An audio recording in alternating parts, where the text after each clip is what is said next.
In the dead of winter, 1879, city inspectors finally broke through the sealed doors of Pittsburgh's St. Thomas Hospital.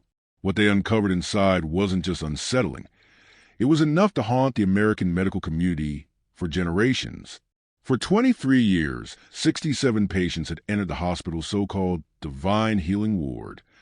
Not one of them ever came out alive.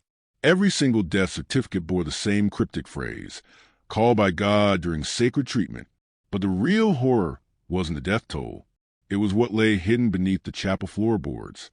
There, tucked away in dust-covered boxes, were handwritten journals, dozens of them, filled with meticulous notes, charts, diagrams, descriptions of procedures that sounded more like rituals than medicine. Every page signed by the same three names: Dr. Charles Anderson, Sister Helen Murphy, and Chaplain Robert Walsh. It wasn't healing. It was something else entirely. The city buried the findings fast. Too fast. And by the time spring arrived, all three individuals had vanished without a single clue left behind. No forwarding address. No goodbye. Just gone. But let's rewind the clock. Because to understand what really happened in that ward, we have to go back. Not just to the hospital, but to the very soul of Pittsburgh in the mid-1800s. This was a city of contradiction. Steel mills belched out black smoke by day, while church bells rang through the streets by morning and evening. German immigrants, Irish Catholics, and Protestant Americans tried to carve out a life side by side, but it wasn't easy. The Industrial Revolution had brought power and wealth for some, but for many, life was short, cruel, and full of suffering. The factory floors were deadly. The mines were worse. Children coughed in tenements. Mothers watched helplessly as fevers took their babies. And medicine? That was for the wealthy. It was in this desperate world that St. Thomas Hospital rose like a beacon, a place of hope, of faith, of miracles, they said. But what really happened inside those stone walls would unravel everything people thought they knew about God, about medicine, about what humans are willing to believe when they're drowning in fear. And the deeper we dig into the records, the more one terrifying truth becomes clear. They weren't trying to heal anyone. They were trying to become something else. It was in this chaotic, suffering-ridden environment that Dr. Charles Anderson saw his chance, not just to practice medicine, but to reshape it entirely. Fresh from Jefferson Medical College in Philadelphia, Anderson returned to his native Pittsburgh with something far more ambitious than most physicians of his time. While others split themselves between treating the elite or offering scraps of care to the poor through charity, Anderson envisioned something that sounded radical, a hospital where the healing hand of science would join forces with the divine, a place where God and medicine weren't rivals, but partners. He believed that faith didn't have to stand in opposition to science. Instead, he saw them as twin engines of miracles. If you could harness both, maybe, just maybe, you could cure the incurable. Anderson wasn't an ordinary doctor. He was tall, lean, with piercing gray eyes that saw straight through a man, and hair already silver before its time. He looked like wisdom incarnate, spoke like a preacher, calculated like a scientist. Every word he spoke carried weight, and soon he wasn't alone. Two allies joined him, people who didn't just believe in the vision, they embodied it. The first was Sister Helen Murphy, who'd arrived from County Cork in 1848, escaping the devastation of the Irish famine. Most Irish immigrants ended up in the steel mills or sweeping factory floors, but not Murphy. She carved her path into the halls of Mercy Hospital, where she quickly earned a reputation as one of the most trusted and skilled nurses in the city. She was compassionate, yes, but sharp, grounded, unshaken. She knew suffering because she'd lived it. She didn't just want to treat pain. She wanted to defeat it. And the second was Chaplain Robert Walsh, a Methodist minister whose sermons had echoed from the chapels of Philadelphia to the windswept frontier of Ohio. Walsh wasn't just a man of God. He was a man of presence. His words could calm the dying. His prayers seemed to bring peace to the anguished. And most of all, he believed that divine healing wasn't just real, it was repeatable. He had seen it. He had documented it. And documenting, in fact, was his obsession.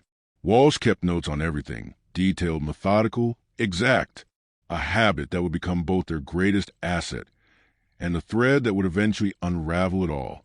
The three of them, Anderson, Murphy, and Walsh, formed a quiet alliance in the cold winter of 1855. That's when Anderson brought his vision before the Pittsburgh Medical Society. His proposal wasn't just bold, it was borderline heretical. St. Thomas Hospital wouldn't be like any other institution in America. It would house a standard medical wing.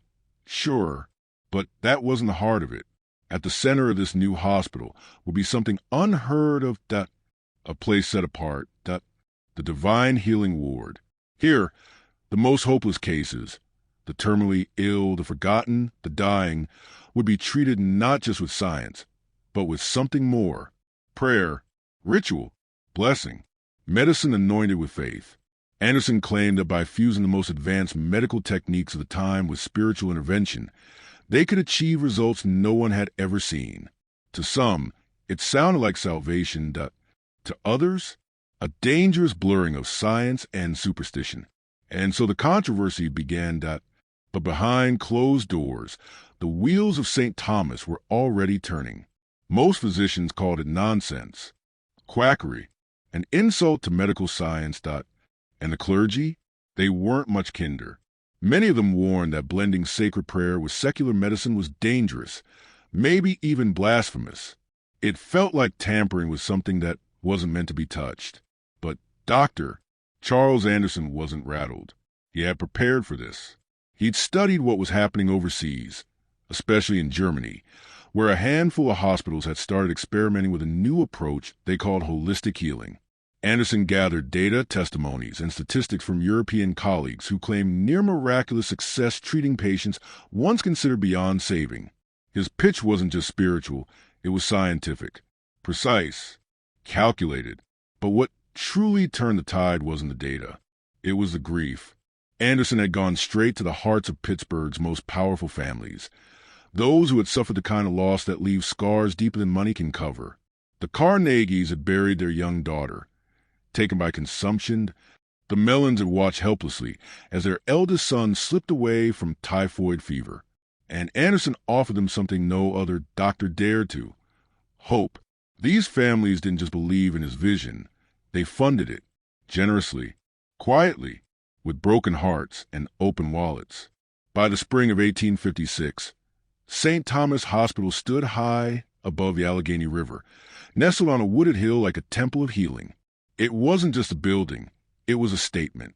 Constructed from solid local sandstone, the hospital was designed with intention. Large windows flooded each room with what Anderson called healing light. But the crown jewel, the heart of the operation, was the third floor, the Divine Healing Ward. This floor had its own chapel, its own nursing station, and a cluster of rooms Anderson called observation chambers, reserved for the most severe cases. Or so he said. The grand opening of St. Thomas was a triumph. Anderson had played every angle. He had reporters writing glowing features in the Pittsburgh Gazette. He had clergymen standing beside him, nodding in support. Many of them swayed by Chaplain Walsh's passionate sermons about how prayer and medicine could walk hand in hand in service of God. The city celebrated. People believed. But what they didn't know, what was never printed, never spoken publicly, was that the Divine Healing Ward was operating under a completely different set of rules. From day one, there were secrets. The observation rooms. No one outside of Anderson, Murphy, and Walsh was ever allowed inside. The medical supplies used in the ward, ordered through separate channels, delivered in plain crates, unmarked, quiet. The records, locked away in a private filing system that bypassed the hospital's standard protocols entirely. And the most unsettling of all, the families. Any patient admitted into the Divine Healing Ward required their loved ones to sign thick stacks of legal documents. The fine print? It gave the hospital full control over all treatment decisions. It forbade visits during what were ominously described as sacred healing periods. Families were told these strict measures were necessary, essential, even for maintaining a spiritual environment. That worldly emotions, attachment, fear, these things that interfere with divine work. They were reassured, that their loved ones were receiving care beyond anything science alone could provide. That in the hands of Dr. Anderson, Sister Murphy and Chaplain Walsh. They were not just patients, they were souls on the edge of salvation. But behind those sandstone walls, behind the polished sermons and the sunlight-filled windows, something else was happening. And it would take years, decades, before anyone outside those locked rooms would begin to understand the terrifying truth. The ward's very first patient was Margaret O'Brien, a humble seamstress from Pittsburgh's tightly knit Irish district. At just 34 years old, Margaret had been handed a death sentence, advanced consumption, with less than a month to live. She was the mother of 3 young children. Her husband, Patrick, a steelworker with hand hardened by years of labor, had already spent every last coin on doctors, tonics, and prayers that led nowhere. So when whispers of the divine healing ward reached him, of miraculous recoveries, of science fused with faith, Patrick saw it not as a gamble but as a final hope. Margaret was admitted on June 15, 1856, and it wasn't quiet or clinical. It was ceremonial. Anderson himself performed the examination. Walsh stood beside the family, delivering prayers that echoed off the stone walls like a sermon at a funeral.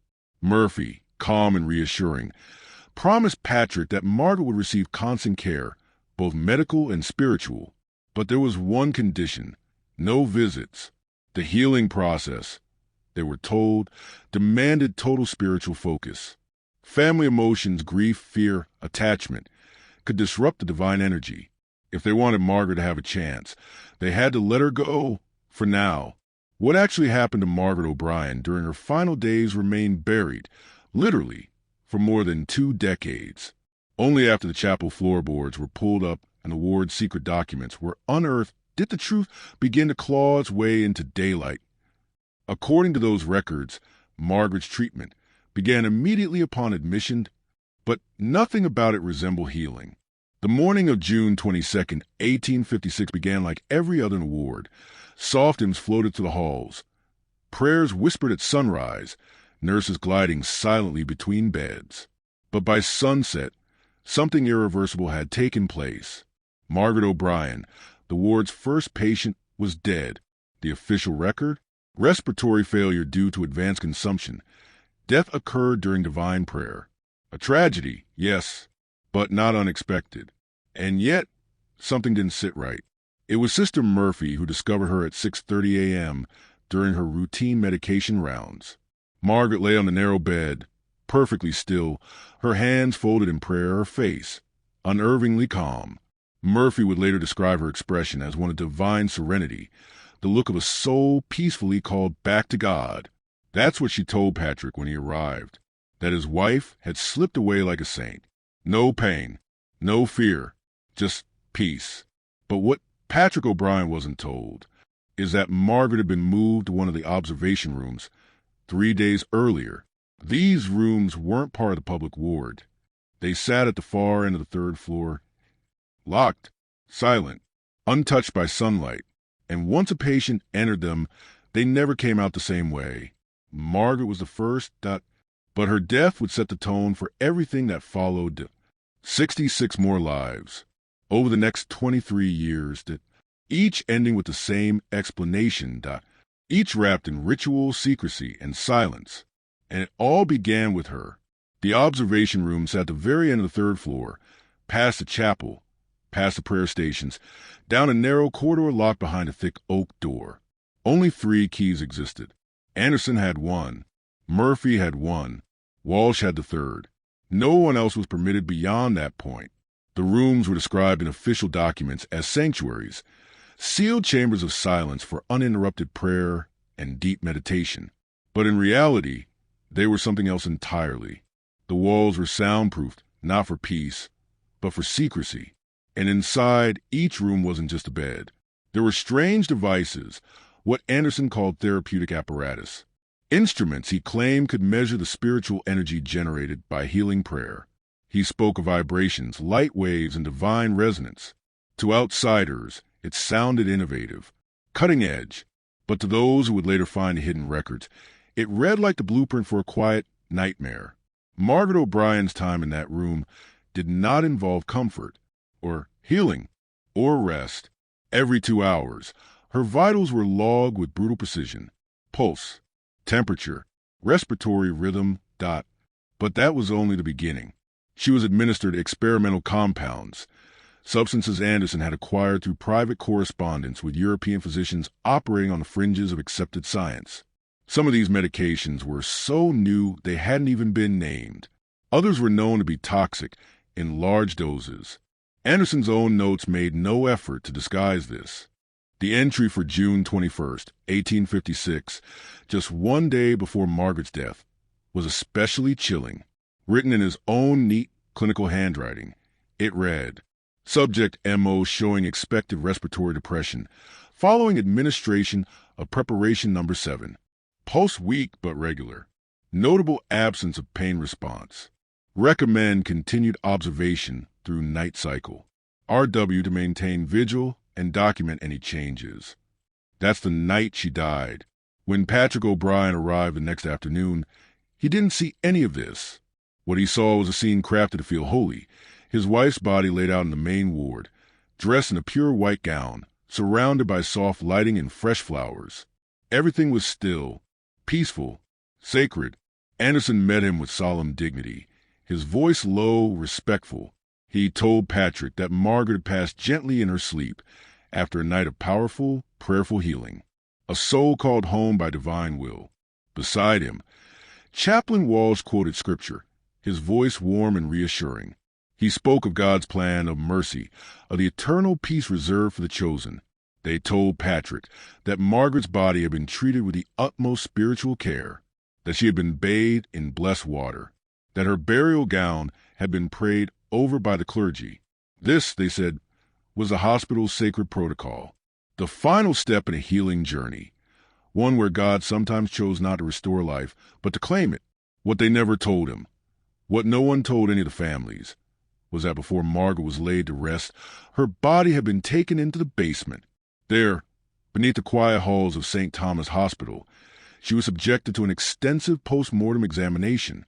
The hidden records described everything, in clinical, unemotional detail. The effects of the experimental compounds on her organs, the microscopic damage to her lungs, the precise sequence of her body's shutdown, and the exact mechanism of her death. Margaret O'Brien wasn't healed.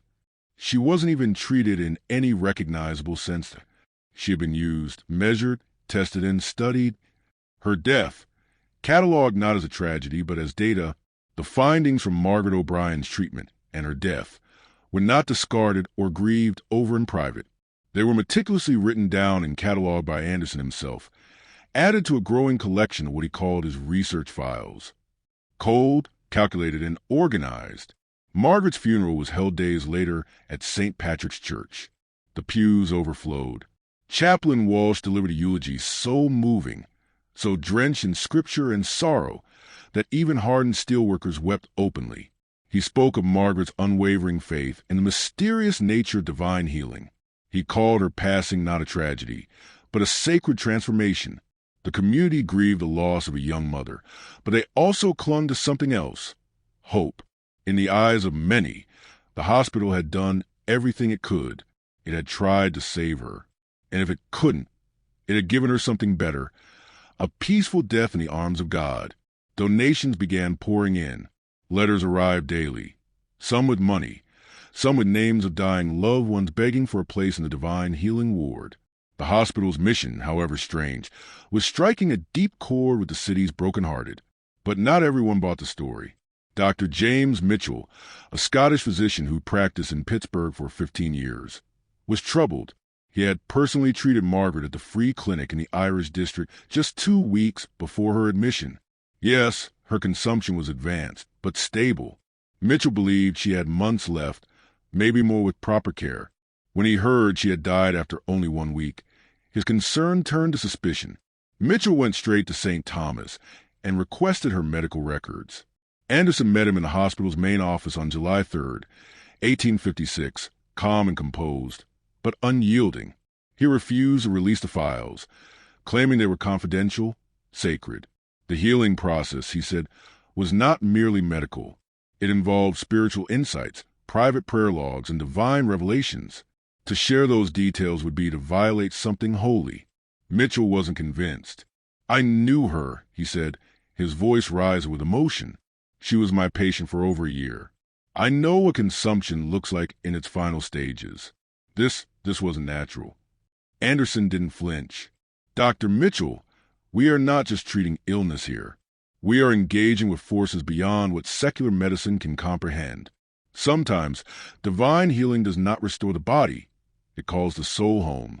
Sister Murphy, who had been quietly present, added in a soft voice, I was with her when she passed. She spoke of seeing her mother, calling her home. It was peaceful, beautiful. Sometimes, Dr. Mercy looks like release. Mitchell left that day disturbed and restless, with more questions than answers.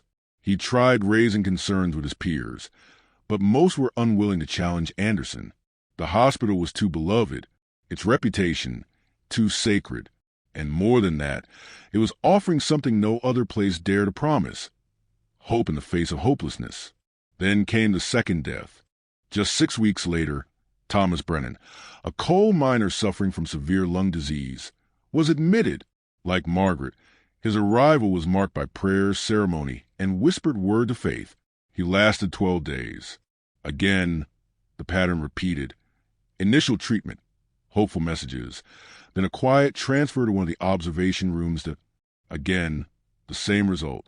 Found dead in the morning, hands folded, face serened, and again, the same cause listed, death during sacred healing.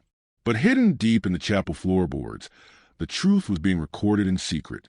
Thomas, like Margaret, had been subjected to experimental treatments that toxic compounds, measured doses. His symptoms, reactions, and internal responses, all logged with obsessive detail. After his death, his body was dissected in the hospital's basement. Anderson, Murphy, and Walsh weren't just praying. They were building something, a database, a record of human response to various substances and rituals. Each life lost was a case study, framed as divine will. By the end of 1856, 5 patients had died in the divine healing ward, all under the same circumstances, all dressed in white, all spoken of as saints called home by God. Publicly, the hospital's star rose higher. Privately, a handful of physicians and clergy began to murmur, why so many deaths? Why so quickly? But their whispers weren't enough, because in a city suffocating in soot and grief, hope, no matter how dangerous, was sacred, and the walls around the divine healing ward were built not just of stone, but of silence. Despite the whispers, despite the questions, the respectability around Dr. Anderson's operation only grew stronger. The years following those first mysterious deaths brought changes to St. Thomas Hospital. Quiet, deliberate changes, ones only the most observant might have caught. The divine healing ward's procedures became more refined. Its privacy became absolute, and among Pittsburgh's desperate, grieving families, its reputation began to border on holy. By 1858, there was a waiting list. Families were traveling from as far as Ohio and West Virginia, hoping, begging, for admission into the one place that promised healing when the rest of the world had given up. Anderson, now something of a medical celebrity, was publishing papers in journals from Philadelphia to New York. He called it integrative spiritual medicine. He wrote with eloquence, weaving science with theology, quoting European breakthroughs and ancient philosophy. His report spoke not of cure rates, but of improvements in spiritual peace, harmonized energy, and comfort in divine transition. The vagueness was intentional, and it worked. Sister Helen Murphy had become a public darling of Pittsburgh's Catholic community. Her reputation for compassion, for comforting the dying, for gently guiding families through grief, made her a beloved speaker at church gatherings and charity events. She talked of the honor of serving those in their final moments. She described visions, smiles, peace, death as a gift. Audiences left her speeches in tears, grateful, even believing the divine healing ward was truly a place where heaven and earth met. Meanwhile, Chaplain Robert Walsh was becoming a spiritual icon in his own right. His sermons about faith and healing packed pews across western Pennsylvania. He preached that God works through medicine, through doctors, through prayer. His writings, called sacred medicine by admirers, were shared from pulpit to pulpit, reshaping the region's theology around sickness and death. Publicly, St. Thomas was thriving, but behind the curtain, the true work of the Divine Healing Ward was evolving into something far more calculated and far more disturbing. The observation rooms had been upgraded to new instruments, new measuring tools, some of them Anderson's own inventions. The team, Anderson, Murphy, and Walsh, had developed a system. Patients were no longer chosen randomly. They were selected strategically, not just for their terminal diagnoses, but for their social status. They sought out the poor, the uneducated, the isolated, those least likely to ask questions and least likely to be missed. Immigrants were especially vulnerable, particularly those who didn't speak English. And with St. Thomas doing outreach in Pittsburgh's Irish, German, and Polish districts, the supply of patients was steady and ripe for exploitation. Take Mary Kowalski, for example. She was a Polish immigrant, admitted in March 1858, suffering from suspected stomach cancer. Her husband, Jan, worked in the steel mills until a workplace injury left him partially disabled. They had no money, no options. They were surviving in a cramped apartment when a hospital social worker knocked on their door and offered them a miracle: free treatment in the Divine Healing Ward. Jan accepted. He believed it was a blessing. Mary's case followed a familiar pattern, but this time the documentation was far more detailed. The hospital provided a translator, actually a staff member in disguise. Jan was told Mary needed complete rest, spiritual silence, and very limited visits. He was allowed to see her twice in 2 weeks, both times under supervision, both times in the main ward, never in the observation rooms. What really happened, the hidden records tell us. Anderson had become far more systematic by now, testing new compounds, tracking every detail. Mary was administered a series of experimental substances, some provided by European contacts, others synthesized by Anderson himself in a secret basement lab. Yes, a lab beneath the hospital. Some of the compounds were legitimate, early versions of anesthetics, digestive agents. Others were completely unregulated chemicals, substances never tested in humans before. Mary's death was officially recorded as abdominal complications during prayer therapy. Another peaceful passing, another serene expression. But the hidden notes revealed the truth. She had been subjected to increasingly aggressive treatments. Her internal organs showed signs of rapid deterioration. The therapy had overwhelmed her system. And just like that, Mary became patient number 16 in Anderson's growing private study. Each death added a new page to his research files. Each ceremonial healing was another controlled experiment. And still, outside those thick stone walls, the world praised St. Thomas. More families applied. More donations arrived. The hospital's public image was a gleaming monument to compassion. But in its darkest corners, science had swallowed faith and turned it into something far more sinister. Mary Kowalski's health spiraled downward, quickly, violently, and the hidden records made one thing terrifyingly clear. Anderson saw her agony not as a tragedy, but as an opportunity. In the final entry of her file, written in his disturbingly precise handwriting, he noted, "Subject MK provided excellent data on gastric absorption rates. Recommend similar protocols for future subjects with comparable presentations." There was no mention of Mary's pain, no sorrow, no humanity, only data. But something had begun to change behind the walls of the Divine Healing Ward, not in its procedures, but in the people carrying them out. Anderson had grown cold, colder than ever before. He no longer saw patients, only subjects. His personal journals, uncovered years later beneath the chapel, revealed a mind spiraling into obsession. He believed the knowledge he was gaining was so vital, so revolutionary, that any means used to acquire were not just justified, they were necessary. "Their deaths," he wrote in one entry, "are not losses. They are sacrifices. Sacrifices that may redefine the boundaries of medical science." But Sister Murphy was fraying. Her mask of serenity and compassion remained intact in public, but those closest to her began noticing cracks. She had become withdrawn. Her once warm smile had grown thin. She spent long hours alone in prayer, desperate, tearful prayer. The hidden records showed her notes shifting focus. She began documenting not just physical symptoms, but emotional responses, how patients reacted to her presence, how comfort rituals affected their spirits.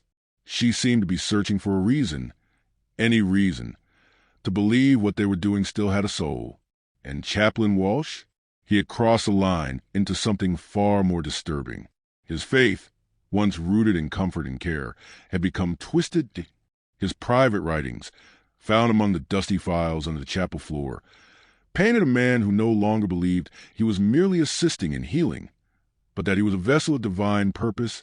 He justified every injection, every autopsy, every death as holy. "We are instruments," he wrote. "Their suffering is not in vain. It serves a higher truth. God works through fire, through pain, through death. That is sacred medicine." By 1860, 12 patients had died in the divine healing ward. The public, still faithful, still donating, still praying. But behind the scenes, resistance was growing. Dr. James Mitchell, the same man who questioned Margaret O'Brien's death, was still raising concerns, but treading carefully. He knew Anderson had power, influence, reputation. Then came a voice too loud to ignore.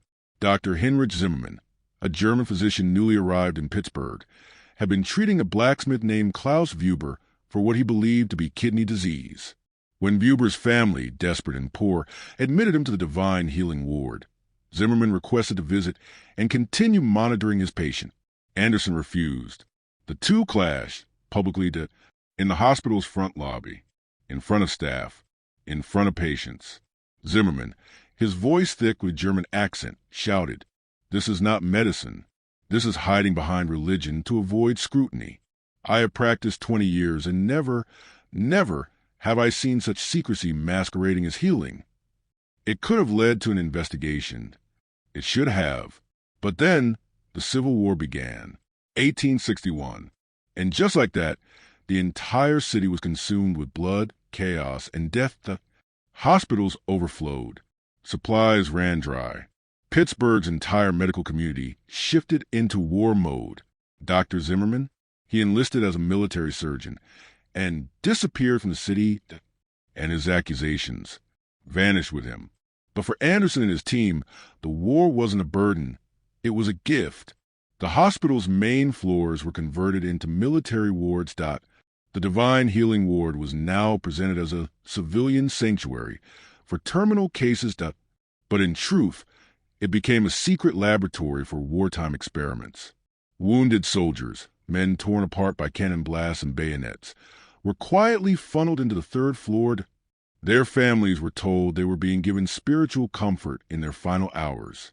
But the hidden records said otherwise. They became test subjects for trauma studies, blood loss experiments, and the effects of pain medications that had never been approved for human use.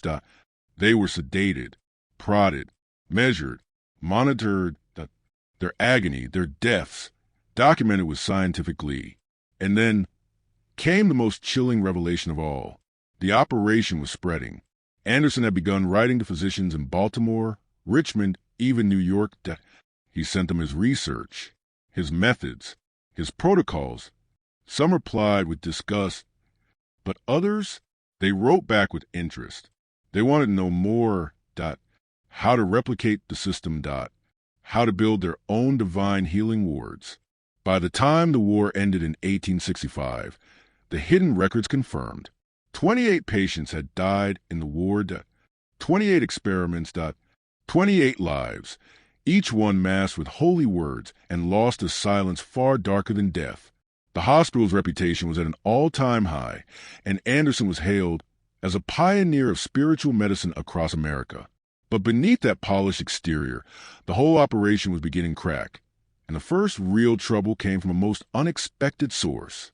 Father Patrick Ollie, the priest who had conducted funeral services for many patients from the ward, started noticing disturbing and downright chilling patterns in the bodies he prepared for burial. Too many showed signs of medical procedures that didn't fit with a story of divine healing. Needle marks, surgical incisions, signs of interventions far beyond prayer and blessings. Father Ollie raised his concerns to Bishop James Walsh, no relation to Chaplain Walsh. The bishop, a cautious and shrewd man, launched a quiet investigation. This discreet inquiry, conducted with all the secrecy the Catholic Church had honed over centuries, would mark the beginning of the end for the Divine Healing Ward. But the full truth would take over a decade to surface.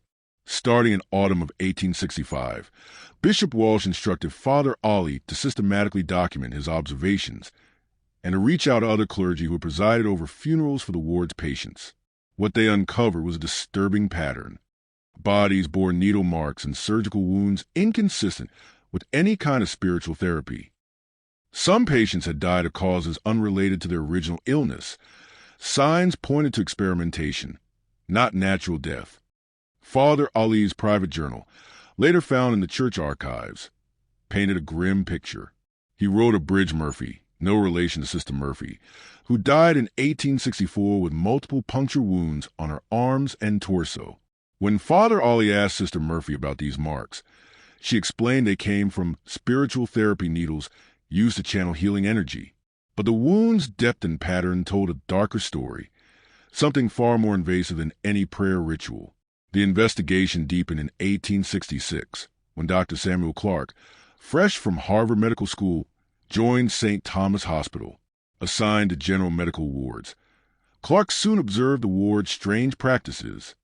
Medical supplies ordered separately, patient records locked away, inaccessible to most staff, nurses sworn to secrecy about their work in the ward. And most shockingly, the mortality rate was 100%. Every patient admitted died.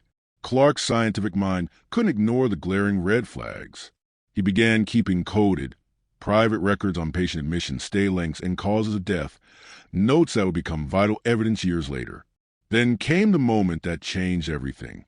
In early 1867, Anderson, Murphy, and Walsh left for a medical conference in Philadelphia.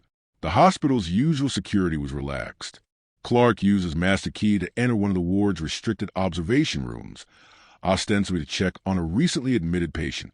What he found shattered his world. The room was no simple hospital chamber. It was a laboratory, packed with medical instruments, strange measuring devices, and vials filled with mysterious substances. Some bottles bore chemical formulas Clark didn't recognize. Others had cryptic numerical codes. The patient, Thomas Kowalski, a Polish immigrant, admitted was suspected tuberculosis. But Thomas was barely conscious. His breathing was shallow, his pulse weak and irregular. His skin was punctured from multiple injections. A detailed chart lay at his bedside, documenting hourly vital signs and reactions to the experimental treatments. Clark's medical training screamed warning. Thomas was suffering from severe drug intoxication, a victim not healing, but of ruthless experimentation. The hidden truth of St. Thomas Hospital was unraveling, and no one would ever look at the Divine Healing Ward the same way again. You're not going to believe this. What Dr. Samuel Clark uncovered was straight out of a nightmare. Thomas Kowalski, a patient in the Divine Healing Ward, wasn't dying from tuberculosis like everyone thought. No, he was actually being systematically poisoned. The meds they gave him, not cures. They were experimental chemicals that slowly destroyed his body's ability to function. And that chart at his bedside, it wasn't a medical record. It was a research log tracking a human experiment in real time. But here's the kicker. Clark found a notebook just left open right there on the table, written in Anderson's own handwriting. It detailed how Thomas responded to different doses of these deadly substances. The notes were chillingly clinical. No humanity, just cold data on a dying man. The last entry, dated just a day before, said this: subject TK showing expected neurological depression. Recommend increasing dose of compound B23 to observe complete systemic breakdown. Clark wasn't witnessing healing. He was watching murder disguised as medicine. The Divine Healing Ward wasn't saving lives.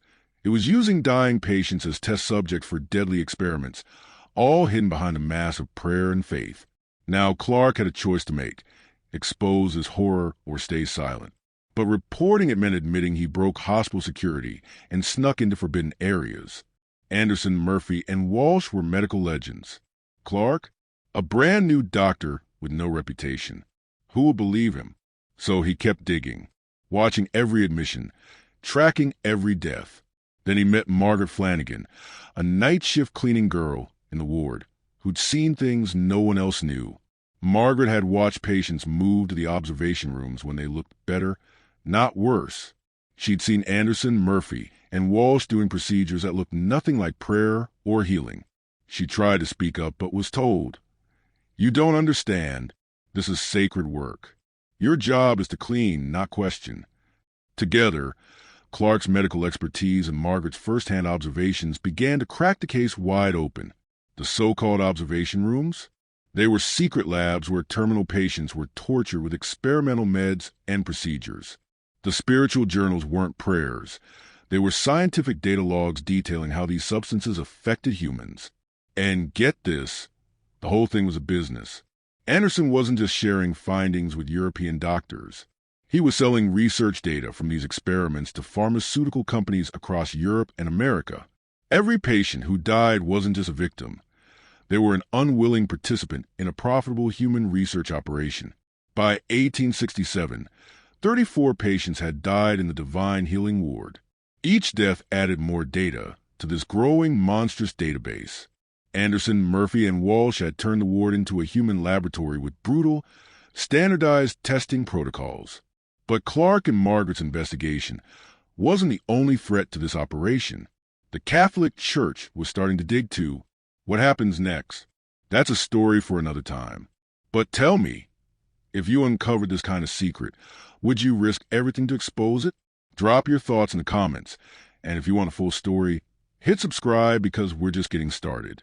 Thomas Kowalski wasn't dying from tuberculosis. He was being poisoned deliberately. Every hour, substances were injected into his body, not to heal, but to destroy. His breath was slow. His heart barely beat. The chart at the foot of his bed wasn't a record of care. It was a research log, like you'd find in a laboratory. The Divine Healing Ward had turned into a human testing ground. And then a notebook left open beside the bed. Anderson's handwriting filled every page. It was a clinical breakdown of Thomas's slow, methodical collapse. Dosage levels, organ responses, neurological shutdowns. The final entry, written just one day earlier, read, "Subject TK showing expected neurological depression. Recommend increasing dose of compound B23 to observe complete systemic breakdown." This wasn't medicine. This was murder. Dr. Clark, the young physician who found the notebook, stood frozen. The truth hit him like a freight train. This ward wasn't treating anyone. It was killing them one by one under the cover of prayer. But now Clark faced an impossible choice. Report it? That would expose him for breaking into a restricted area. And Anderson, Murphy, and Walsh? They were respected, celebrated, untouchable. Clark? Just a nobody. A rookie doctor fresh out of school. Who would believe him? He made a decision. He wouldn't speak yet, not without proof. So Clark started watching. Closely, he tracked every patient admitted to the ward, noted how long they lived, documented what happened before they died. He looked for patterns, and what he found confirmed everything. Then came a break. Her name was Margaret Flanagan, a young Irish cleaning girl working the night shift. She had seen too much. Patients who looked like they were recovering were suddenly wheeled away and never returned. She'd seen prayer sessions that looked more like surgeries. Machines, tubes, instruments she couldn't name but instinctively feared. She tried to speak up once. Her supervisor had shut her down. "You're not here to understand," he said. "You're here to clean." But now, she and Clark were connected. She saw things she couldn't explain. He understood things she couldn't describe. Together, they uncovered a terrifying reality. This wasn't a hospital ward. It was a lab, a human lab. Every observation room was wired, stocked with devices, drugs, and meticulously maintained records. Not spiritual logs, scientific data. Each patient was selected, tested, and documented like rats in a cage. Anderson wasn't writing to European doctors for knowledge. He was selling data. Real, live human trials, performed on the poor, the voiceless, the forgotten. People died in agony, while reports were shipped overseas. By 1867, 34 patients had died inside the divine healing ward. Each death added another layer to Anderson's grotesque database. And those spiritual garments, the prayers, the rituals, all of it just theater. The worst part? It was working. The ward's reputation had never been stronger. Donations were pouring in. Families were begging to be admitted. And behind closed doors, Anderson, Murphy, and Walsh had developed protocols, step-by-step processes for breaking the human body while pretending to heal the soul. But Clark and Margaret weren't alone anymore. Unbeknownst to them, another force was closing in. Bishop Walsh and Father O'Malley, the church's secret investigation, had been quietly collecting evidence from funerals and clergy all across Pittsburgh. The needle marks, the surgical scars, the deaths that didn't match the diseases. And all of it was about to collide, because across town a new threat had just arrived. Dr. William Harrison, one of the most powerful physicians in New York, and he was about to make the biggest discovery yet. When Dr. William Harrison burst into the divine healing ward, he expected to find his sister resting peacefully, maybe surrounded by prayer and comfort. But what he found shocked him to his core. Elizabeth Harrison wasn't battling consumption. She was fighting for her life against something far worse. Her pupils were dilated. Her speech was slurred. Her body covered in unexplained injection marks.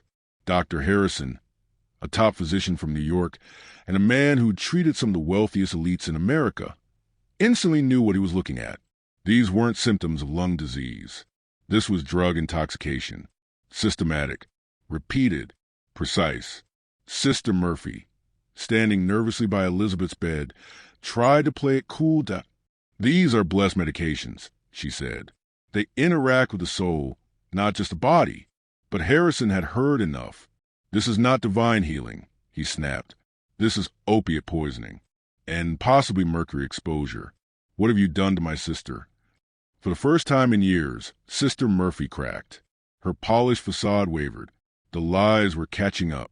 These treatments, she stammered, are part of protocols developed with guidance from European experts, spiritual experts. But Harrison wasn't waiting for more excuses.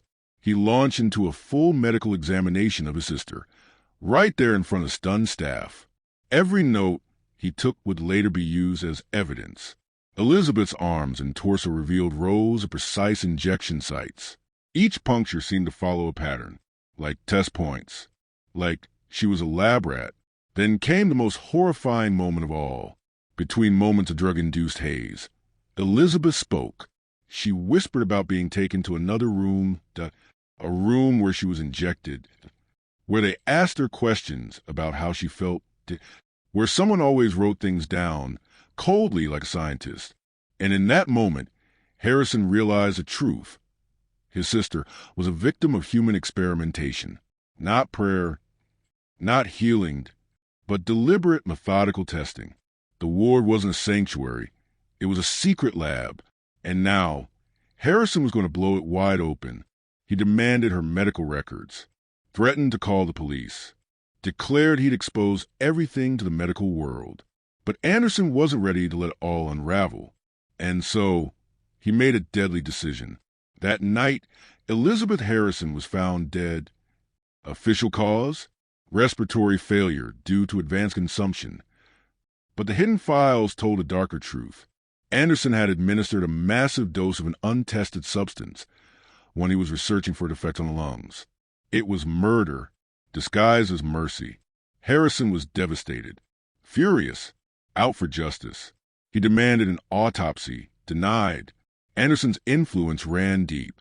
The death certificate stayed unchanged. The funeral praised the hospital's compassion. But Harrison knew. He didn't let it go. He began an underground investigation that reached out to old colleagues, medical contacts, powerful friends. And then, a breakthrough. His work reached Dr. Clark, the young hospital physician who had already been risking everything to collect evidence from the inside. When Harrison and Clark connected, the tide shifted. Harrison had status, authority, credibility. Clark had access, records, eyewitness accounts. Together, they were unstoppable. They mapped out a timeline, matched patient deaths with treatment records, followed the money trail from Anderson's spiritual research to foreign buyers of human trial data. And just as their case was gaining momentum, the Catholic Church joined in. Bishop Walsh, Father O'Malley, and their secret long-running investigation finally aligned with Harrison and Clark's revelations. The curtain was about to rise, and what the world would see would shock them all. Buckle up, because what happens next will leave you speechless. By 1868, the Divine Healing Ward was hanging by a thread. Pressure was closing in from all sides. Bishop Walsh had gone over Anderson's head, alerting the Archbishop of Philadelphia. The church, usually slow and deliberate, was now on high alert. Father Ali's records were piling up, and they were damning. The conspiracy that survived 2 decades of silence was unraveling, and Anderson knew it. He became a man obsessed. Locks everywhere, access restricted, doors barred, windows blacked out. The once quiet ward was now a fortress of paranoia. But that wasn't all. Sister Murphy, once a symbol of grace and compassion, was falling apart. Nurses whispered that she could be heard sobbing in the chapel late at night. Some even said they caught her talking to herself, asking forgiveness from patients long dead. And Chaplain Walsh, he didn't bend, he broke. He doubled down, writing endless pages of warped theology, claiming that their patients weren't victims. They were martyrs, that their deaths were sacrifices for a greater good, that this was God's plan. It was madness wrapped in ritual, and it was about to explode. Fire, if this story's got you on edge, fire collision, smash that like button, share with a friend who loves dark true stories, and subscribe, because what's coming will blow your mind. Collision, let's get into it. Spring, 1868. Everything changes. Dr. Clark, still undercover, still risking everything, made the discovery that would finally blow the lid off the Divine Healing Ward. Late one night, he followed a narrow corridor behind the ward and found a locked trapdoor. It led to Anderson's secret basement lab. And what he saw, it looked like something from the future. An entire underground research facility, stocked with chemical synthesizers, drug vials, surgical equipment, and charts so precise they'd rival any modern hospital's data system. And in the middle of it all, files. Dozens. Hundreds. Each one a death. Each one a human experiment with names, symptoms, substances used, reactions measured, times of death recorded. Everything was coldly calculated. But it got worse. Inside Anderson's personal correspondence files, Clark found letters to pharmaceutical companies in Germany, France, and the U.S. They weren't just experimenting. They were selling the data. The deaths of these poor, trusting patients were being monetized to develop new drugs. This wasn't just one twisted hospital. It was a network. Doctors in other cities had reached out to Anderson for help setting up their own spiritual healing programs. The Divine Healing Ward was just the beginning. And then came the final confrontation. October 15th, 1868. A moonless night. Cold. Quiet. Still. Dr. Clark was shadowing the ward like he always did. When he saw something he could barely believe. Anderson, Murphy, Walsh, wheeling a large wooden crate up from the basement. They were headed toward a waiting carriage at the back of the hospital. It was late. No one else was around. Clark moved closer, heart pounding. What was in the crate? Why were they sneaking it out in the middle of the night? This moment, this quiet, shadowed moment, would end 23 years of lies, because what Dr. Clark did next changed everything. Imagine this. It's the middle of the night. The rear gates of St. Thomas Hospital creak open. 3 figures emerge, carrying a heavy wooden crate.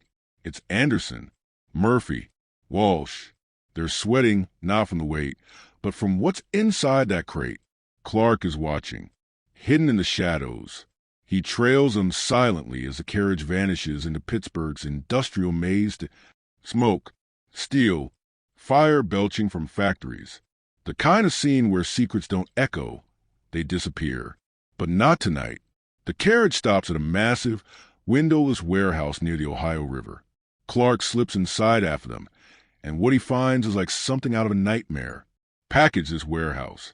It's not just storage. It's an underground science empire. Rows of organs in specimen jars, anatomical sketches, equipment straight out of Frankenstein's lab, and worst of all, bodies, dozens of them, preserved, labeled, each one a former patient of the Divine Healing Ward. Clark stumbles back, nearly retching. This wasn't about prayer, or healing, or comfort. This was full-blown human trafficking in the name of science. Organs and tissue samples weren't just studied, they were sold to universities, labs, pharmaceutical companies. This was an industry built on death. Then, crash. Clark accidentally knocks over a set of glass flasks.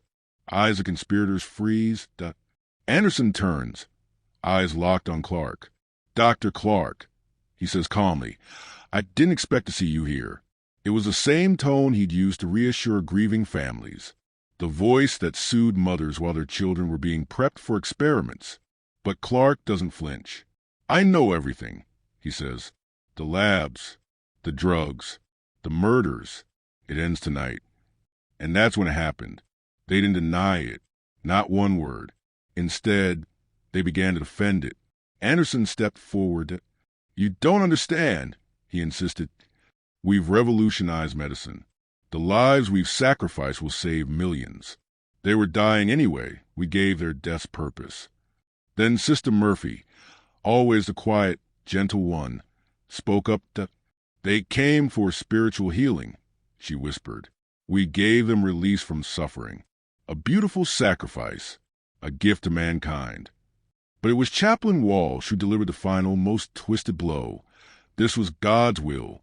We were chosen. Dr. Clark. These patients were willing disciples in a divine plan. Clark could hardly breathe. In that moment, he realized they weren't just murderers. They were believers. They genuinely thought they were saints, not scientists. And that made them even more dangerous. Clark turned to leave, to run to the authorities. But Anderson wasn't going to let that happen. In a final act of desperation, Anderson raced to the lab shelves, grabbing jars, files, and notebooks. He lit them on fire. Flames erupted. Vials exploded. The warehouse turned into an inferno. Outside, the sky lit up red over Pittsburgh. The fire department was called. Police swarmed. But it was already too late, or so Anderson thought, because in all the chaos, Fiery forgot about the hidden files beneath the chapel floor at St. Thomas Hospital. Fiery forgot about the basement lab. Fiery forgot about Clark's notes, Margaret's testimony, Harrison's reports. The true evidence, the kind that would expose everything, was already safe.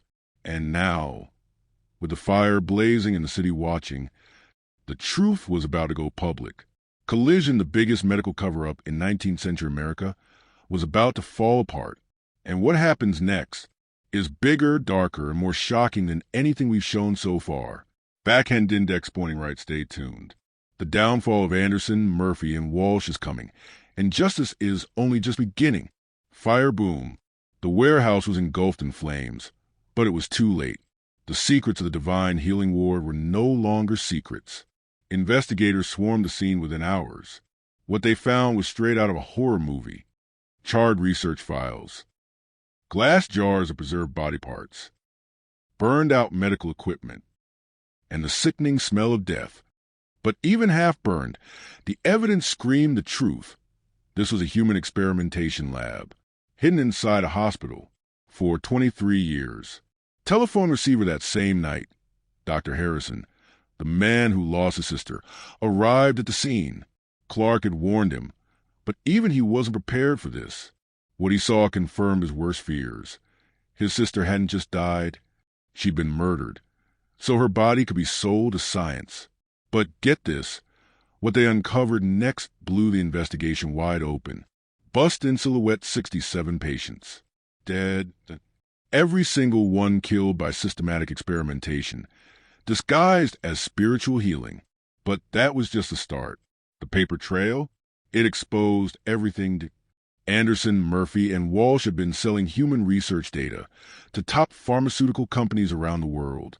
Germany, France, England. They were making huge profits while their patients screamed and died behind locked doors. Moneybagged, their deaths weren't tragic. They were planned, logged, studied, profited from. But here's the most mind-blowing part. This wasn't just one corrupt ward. Man detected the investigation revealed a global network. Doctors in Baltimore, Richmond, New York, even London, all sharing techniques, all copying Anderson's playbook, all doing the same evil thing under different names. The Divine Healing Ward was just the headquarters. It was a human research empire, hidden in plain sight. Calendar October 16th, 1868, the day Pittsburgh woke up to one of the darkest truths in American medical history. Investigators raided the chapel at St. Thomas Hospital.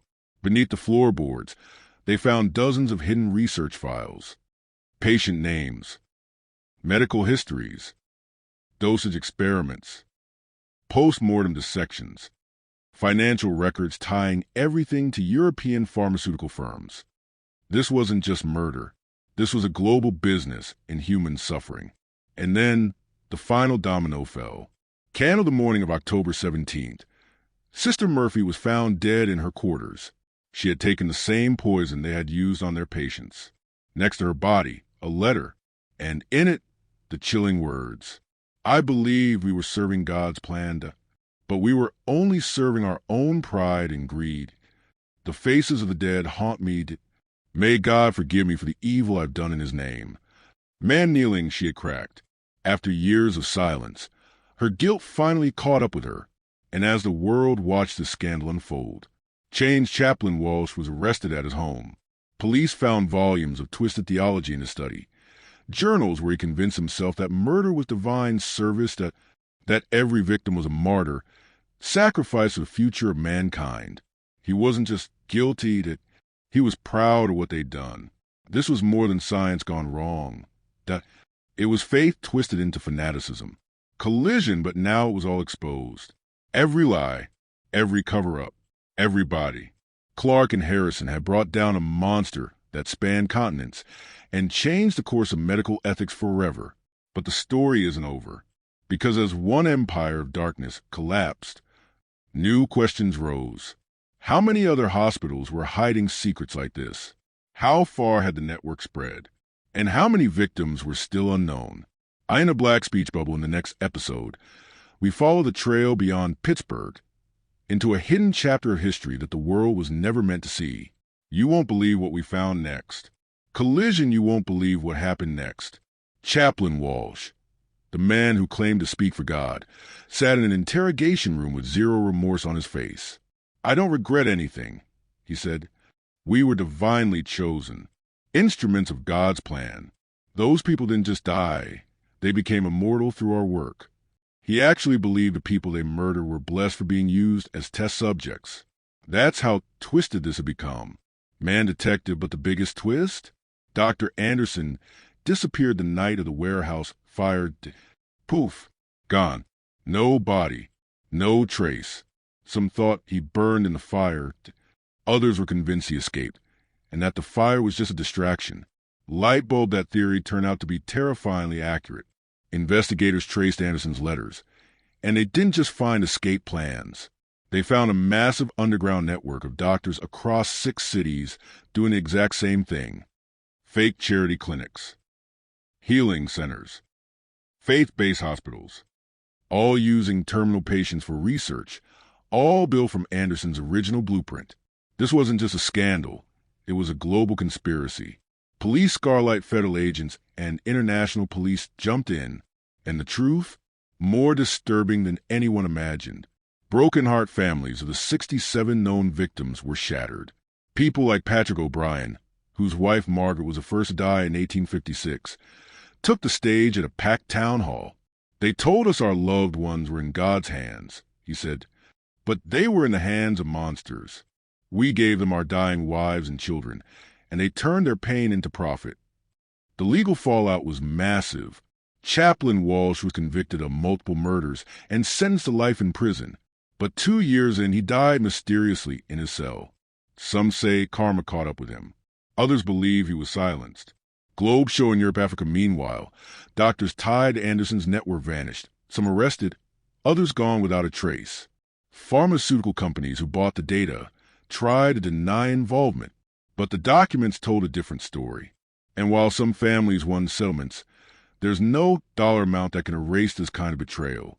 Hospital St. Thomas Hospital, once a beacon of hope, was shut down in December 1868. Its reputation? Destroyed. The building was bought by the city, turned into office space. But locals, they begged for it to be demolished, said it was cursed. The chapel, where the darkest secrets were hidden, sealed that the basement lab where dozens had died, filled with concrete. But the impact? That couldn't be buried. Magnifying glass still to left across the country, medical societies overhauled their rules. States passed new laws demanding ethical oversight and transparency for human research. The scandal forced faith-based healing programs under intense scrutiny. And the Catholic Church? After Bishop Walsh and Father Ali concluded their investigation, they released a powerful statement condemning anyone who used religion to hide medical abuse. Scroll, they created new rules to investigate spiritual deaths and swore this would never happen again. Graduation cap Dr. Clark, the hero who cracked it all open, left Pittsburgh.